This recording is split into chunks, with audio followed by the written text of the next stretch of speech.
The priest would first approach the woman, reciting the consequences of her actions and giving her barley flour, sometimes referred to as a grain of jealousy, to hold in her hands. After this, the priest would gather dirt from the tabernacle floor and put it in a clay jar full of water, and to this he would add the ink of the written curses that were directed towards the woman. The priest would also speak the written words. If no man has lain with you, if you have not gone astray in defilement while married to your husband, be immune to harm from this water of bitterness that induces the spell.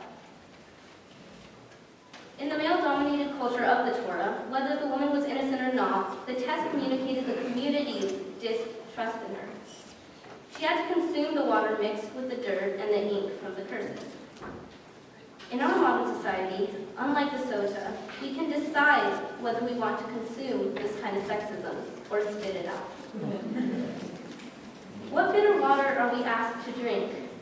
We can't have people feed us information that we swallow without tasting. We have the responsibility to notice what we are drinking and spit it out if it is bitter and offends us. We cannot let repetition or the status quo numb us. As a 14-year-old in America in the 21st century with a good life and plenty of resources, it's easy to think that these issues have nothing to do with me. It's easy to think that I may not be a direct target of sexism or sexual harassment. However, when I stop to think about it, and I notice the water I'm tasting, I see that I'm surrounded by these issues. It's what I see on the street, what I hear on the radio, and what I experience at school. Guys at my school are constantly saying and doing things to degrade women.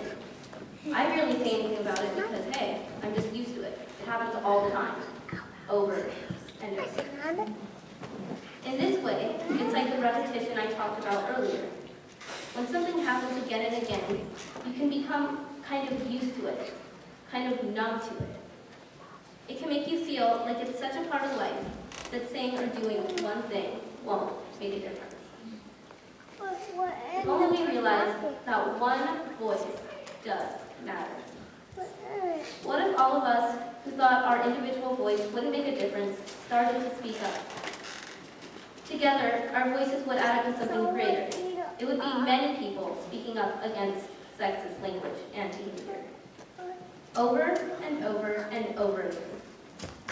If we don't let repetition numb us from the truth, but instead use repetition as a wake-up call to reach out, speak up, and take action, we could change the culture.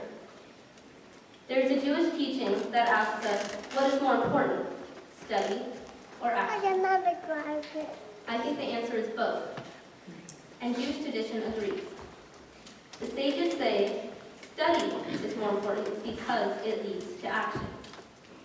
I hope my Josh is both a study and a wake-up call, and that we take action and bring an end to sexism and the other broken parts of our world. Shabbat shalom.